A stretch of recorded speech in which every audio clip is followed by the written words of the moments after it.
5:58 a.m. There is an unexpected turn in the weather this morning, says our local meteorologist.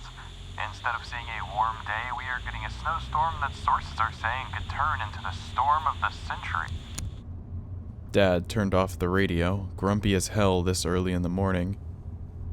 It's always the storm of the century with these guys, he muttered, tapping his fingers on the worn steering wheel. His wedding ring clicked against the aged leather. I looked away from it before I could start thinking about Mom. We got along fine, Dad and me, even with Mom gone. Drives like this, going to school before anyone else got there, was my favorite. It was a quiet time we shared before the cancer finally took her, and even though at home we felt her absence like a goddamn cavern swallowing us whole. Here, in his old pickup, things were fine. We were okay. He had worked over at the factory, always did, so I always got dropped off to school hours before anyone got there. Teachers got used to seeing me there by myself doing homework, reading a book, or since my parents scrounged up enough to get me a cell phone, playing games that didn't eat up any of my precious data. Today was no different. The parking lots were empty when we pulled up to the school. I appreciated my silence. It was a good time to think. Call me pretentious, but I don't think enough people spend time thinking on their own, enough time to process. When I opened the truck door, it was a biting, awful cold cutting straight through the jacket I had on. Dad took off his scarf and tossed it over to me. I was too old now, too close to being a man for him to wrap me up in the way he used to. I looked up into the dark sky, clouds rolling in like tidal waves, and saw the flecks of snow beginning to fall. Dad grunted and started up the truck again, sputtering to life, the only thing in the empty parking lot. Looks like it'll be a rough day today, son. Try to stay warm. 2:37 p.m. It was 6th period English when we got the announcement, flickering over the intercom. Miss Mayloss stopped her lecture on Lord of the Flies to listen. Due to the amount of snowfall, we are going to stay on campus until the snowplows can reach this side of town. The principal droned. Your parents have been informed that you will be with us until you can safely be picked up. The process for being checked out by your parents will be gone over by your 6th period teacher, where you will stay until we are able to safely release you. Yes! Brian Donovan practically shouted in my ear. I had a chem test after school. There is a God after all. Settle down, Mr. Donovan, Miss Mayloss warned. Even though she was looking at him sitting behind me, I flushed under her gaze. When she saw me turn red, she smiled slightly. I didn't know why I bothered looking away. My giant crush was obvious and was probably flattering to her. Miss Mayloss was probably in her mid-30s, real pretty, unmarried for some reason. Everyone said she was a lesbian. She sighed, turning off the projector. Well, I can't imagine getting any work done with you all knowing we have a snow day. Go ahead, stop hiding your cell phones from under your desk or behind books. We all know you have them. You can use them until we figure out what's going on. Everyone laughed and cheered, putting away their books and binders. Some people didn't play on their phones, just talking about how great it was to get some time off to relax. There was a half hour left in class, and she basically just let us go. It was awesome. I got dragged into some conversation I paid no attention to, instead, glancing around the room and thinking about my classmates. Arlette, the cheer captain, who was beautiful and pleasant and smart, the kind of unfair sort of graces that God gives out sometimes. Then, the most unfair of his doings, Delilah, who was an emaciated sort of thin with hair that stays greasy even after a good washing, doodling away in her sketchbook, usually from some anime, sharpied fingernails scratching at the pinned stars on the backs of her hands. Herman, who was in the marching band and would never shut up about it. Nick, also in band and deeply ashamed of it. Chuck, redheaded and obsessed with her books and stories. Some people whose names I still don't know, can't remember, so unremarkable to the world. Brian was probably my best friend. He was popular, and I guess I was too, by association. Brian ran track, and I watched. He dated cheerleaders, and I hung out in front of the gas stations with them, sipping on a Slurpee while they all made out.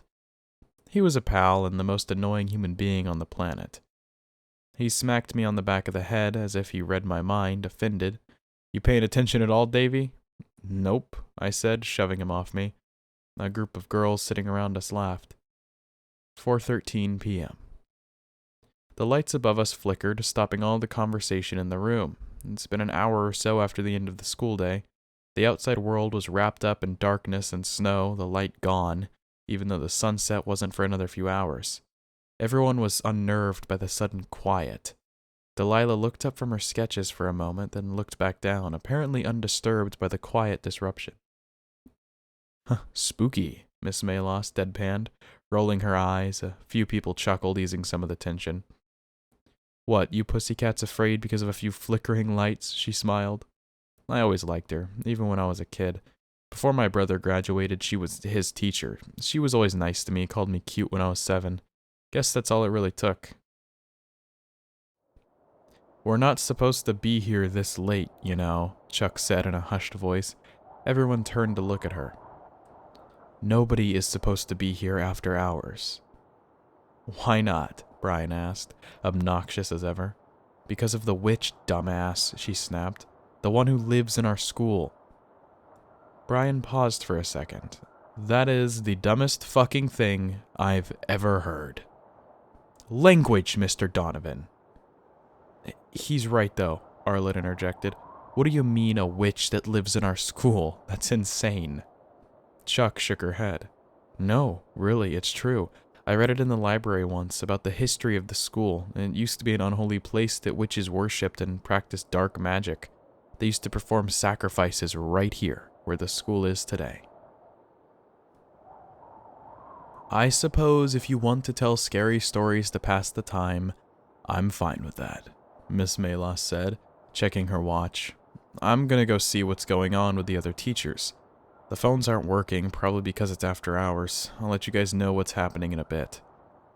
She left the classroom, leaving the door slightly ajar in case something happened. Everyone automatically moved their chairs in a circle to listen to Chuck. She was a weirdo, but always told the best stories.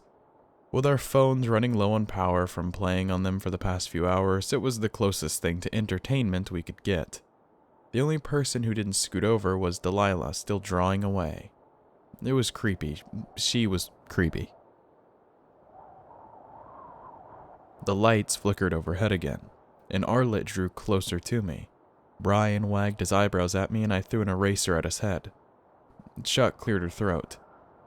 I found it in the very back of the library when I was a freshman, tucked away in the shelf like nobody wanted me to find it. It was about the history of the entire school and the land before it was built. It was old and falling apart, like if I sneezed, the whole thing would fall apart into dust.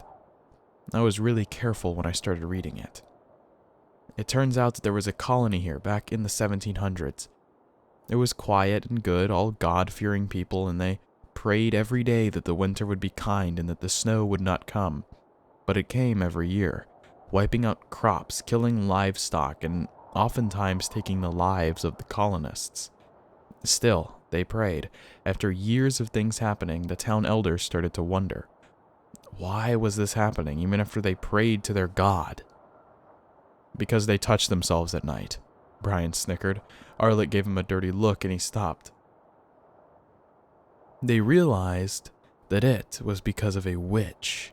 She lived in the town, a young lady that they suddenly realized had always been there, even as generations passed. Nobody realized, maybe because she cast a spell on them. Boo, cast a spell my ass. Shut up, Brian. That she never aged and stayed exactly the same. Year after year after year, it turns out that it was her the whole time, and the sacrifices the snow brought her kept her youthful after all this time. When the town elders discovered this, they vowed to get their revenge. The lights dimmed, then glowed bright again. Arlet grabbed my arm, squeezing tight. They found her in her cottage all alone, facing the corner with her head up, chanting her spells in a choked scream. The snow had already begun falling when the elders grabbed her and dragged her out into the town center. She was still chanting, eyes rolled up into the back of her head. The town chief ordered a fire be built so they can burn the witch. but they couldn't start a flame with the snow falling so thickly. He tried to tie her hands together, but it was so cold that his fingers would not cooperate. So instead, he took the blacksmith's hammer and nailed her hands to the hanging post. There was no blood. There was never any blood. Witches don't bleed. He ripped out her tongue so that he could stop the snowfall, save his town, but she continued to scream. He slit her throat, and whatever breath was left in her body exhaled the last of her spell, and the town was blanketed in white, lost until it thawed that spring. New settlers found the entire town melted out and gone rotten in the sun, but they never found the witch. The nails were in the hanging post, but she was gone. I didn't realize I was digging my nails into my palm until the pain came slow, like a realization. I let go and shook my hands, deep indents in my skin. Arlette did not let go of me. So the new settlers built Arlena Falls here, in Arlena Falls High School. Every year we get major snowfall as the witch tries to find her next sacrifice. Kids kept disappearing or getting into fatal accidents as the years went by, which is why we're not allowed to stay here late at night. Nuh-uh, Herman protested. The marching band stays here late every day and you don't see us being sacrificed. And the band nerds are prime candidates for virgin sacrifices, Brian yelled. I socked him in the arm. He was my best friend and definitely the most annoying person in the world. The music building is brand new, built like 5 years ago, Chuck countered, so it isn't the same. It was eerie, now that I thought about it. We weren't allowed to stay late. Campus security and teachers made sure of it, sweeping anyone trying to stay behind away. Any nighttime PTA meetings were to be held at City Hall. They said it was because the classrooms here are too small to hold all the parents, but why not use the gym? I stopped myself. This was just another one of Chuck's stories. It was just a way to pass the time. I looked at the clock on the wall. It was nearing 5 o'clock. Dad was getting out of work soon. I wondered where he was or if he even got the message from the school. I wondered if he knew what was happening at Arlena Falls. 6:52 p.m. We were getting snappish with one another, fast. Brian was getting on my last nerve. My alone time was precious and it was being eaten up by his loud mouth. So Chuck, how do we tell if the witch is with us or not? Does she fly in on a broomstick or what? There are signs, idiot, she snapped from her desk. She was looking more and more worried as the minutes ticked by. It seemed like after her story, everyone was more than a little freaked out. Arlette moved her stuff next to me. I should have felt some sort of manly pride at being the one she felt safe around, but I was mostly just uneasy and on edge like everyone else. The outside world was barely visible from our second-story window, gusts of wind occasionally shaking the glass in its frame and making us jump. It sounded like someone was tapping on the windows lining the walls, and we kept saying out loud as if it made it all better for everyone else. Stupid wind, stupid snow. Arlette's stomach grumbled loudly as she swore under her breath. I wish I had something to offer her, but everyone had already chowed down on whatever snacks they had in their backpacks after school. We didn't even have a stick of gum to split between us. Arlette raised her hand to ask if we could raid the cafeteria or something. Ever the good student, then paused. Wait, where's Miss Malos? Sure enough, our teacher had disappeared. She went to check on the other teachers and never came back. That was hours ago. A cold shiver ran down my spine. I looked around at my classmates. I felt their haunches rise, the already uneasiness of the room shift into something else. Panic. Nobody panic, Arlette instructed us. But I could see it in the tremor of her hand. She was just as scared as the rest of us. I'm sure she's just chatting with other teachers and lost track of time. It's been hours, said Nick quietly. Everyone turned to look at him. He rarely said much. There's no way she just forgot about us. He paused, scratching at himself nervously. There's just no way. At that point, the power went out and something banged against the windows. Everyone screamed, some running for the door and tripping over backpacks strewn on the ground. Just as quickly, the lights flickered back on, the backup generator picking up speed. Kids were on the floor, rubbing their bruised knees. Some were crying, freaked out as hell. Brian stood up from where he knelt, gripping the desk as if he was braced for impact. He looked at me and nodded. Dave and I will go check out the other classrooms, see where Miss Malos went. Aw, fuck me. I knew there was a reason he was my best friend, but also, fuck him. I didn't want to leave the classroom, but he was already heading out, so I followed him. It's what I did. I picked up the fire extinguisher. We had a school shooter rally earlier in the semester where some expert told us that a fire extinguisher made a great weapon. Didn't know I would ever have to think about that again. As we stepped out of the classroom and into the empty hallway, I heard Herman say, "Wasn't she supposed to tell us how our parents are supposed to pick us up?" It was true. I was suddenly filled with dread. What happened to Miss Malos? Was she okay? Brian led the way. Our classroom was older, a little ways away from the other rooms, so when we got to the first one, we had built up enough adrenaline from the silent anxiety to bust some heads open. Brian knocked, then opened the door. It was empty. "Isn't this Coach Langdon's room?" he whispered. He taught 6th period geometry before coaching baseball. Why wouldn't he be here? It was amazing the kinds of things we irrationalize. They probably release students in waves, I said, hearing the franticness of my voice. I couldn't shake it no matter how hard I tried. And we're one of the last since we're so far. But we should get back, man. What if the class gets released and we get left behind? I'm gonna check a few more classrooms. He motioned for me to hand him the fire extinguisher and I tossed it to him. I'll head back into Maylos's room. I promise I'll come find you when she comes back. I felt like a goddamn pussy, but being in that empty hallway, staring at the empty classroom, this late after school, was terrifying. I had to get back. Brian went on steadily, and I tried not to run back to the classroom. 7:12 p.m. They're all empty. Brian set the fire extinguisher next to him with a clunk. He looked pale as a ghost. They're all gone. The teacher's lounge is empty too. Malos is long gone. But how could she leave us? Arlette stammered. She's our teacher. Come on, I insisted. She didn't just leave us. Shut up, man, with your stupid fucking hard-on for that dyke. Brian practically exploded. She fucking left us. She couldn't have. She probably went to go get help or something. It was so flimsy that I felt stupid saying it. All eyes were on me. She wouldn't have just left us like this, not willingly. Not willingly? Chuck repeated. Her eyes got huge, like saucers. Not willingly? She burst into tears. Everyone stared at her. It was just a story, she started crying hard. It was just a story. What was just a story? Herman yelled, terror in his voice. The witch thing? Chuck just cried harder, rubbing her mascara all over her cheeks. I didn't think it was real. I couldn't have. But the signs. What are the signs? First, the snow, she sobbed, hiccuping like she was choking. Then, everyone leaves, just disappears. Then what? The lights flickered again and everyone screamed. They drove for one another, trying to grip onto something. Arlette was no longer grabbing my arm. She was glued to her seat in terror, tears streaming down her face.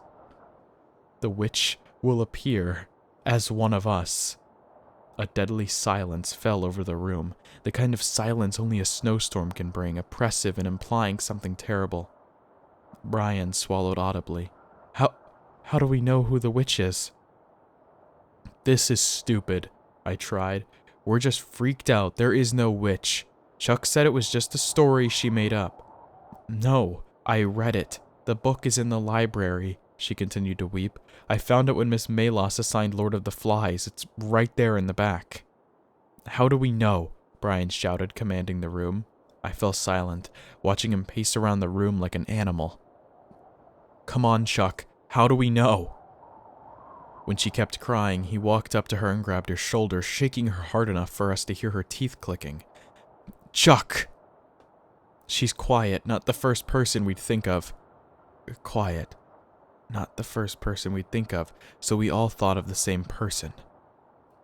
We turned to the corner of the classroom where Delilah stood. She was thin, practically swimming in that giant black hoodie of hers.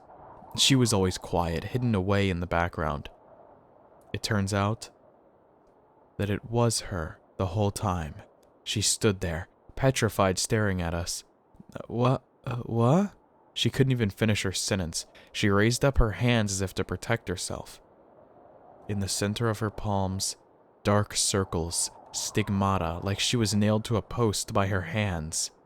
The generator failed and the lights went out. A gust of wind finally defeated the old windows, shattering it and sending snow and broken glass bits around the room.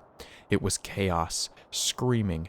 Brian picked up the fire extinguisher and started making his way to Delilah, who was frozen in fear and babbling incoherently. "Ink," she kept shrieking. "It's just pen. It's just ink." He moved with such force I could only think of one thing. I tackled him from behind. "Brian, wait!" He elbowed me right in the nose and blood gushed down my mouth, down my shirt. I gasped for breath, seeing stars and falling back. Delilah ran for the door. The lights turned on and off, generator picking up speed and dying. Coughing up life and death, everyone chased after her, picking up yardsticks or pencils or pens, hollering and yelling, sounding like war cries. Arlette helped me up and we ran after them. I was so dizzy and woozy. I heard Delilah screaming and crying for help as she pounded down the stairs, everyone running after her. The doors at the front of the school burst open and she collapsed into a pile of snow, running for her life. But everyone was so much faster. Everyone was just so much faster. 9:21 p.m. When the ambulance and fire trucks and police finally arrived, we were all half frozen to death. They asked, even later on, why we didn't just go back inside. They didn't understand. We couldn't go back inside. The blood outside the school mixed in with the fresh snow like a dropped Coke Slurpee, browning in the bitterly cold air. The paramedics did their best to scrape up what they could to take back with them. The police stood around, shocked and unsure of what to do. This kind of thing just didn't happen at Arlena Falls. They led Brian away, who was silent and flecked with blood and bits. Chuck kept whispering, "Witches don't bleed. Witches don't bleed." We were all taken to the police station, then released to our parents. Dad didn't say a word at my bandaged nose or black eye or choked crying all the way home. I thought about Mom, the emptiness that she left behind. I thought I was going to die right there in the mud room of our home, gasping for breath. Dad held me like I was a kid again. It didn't make anything right again.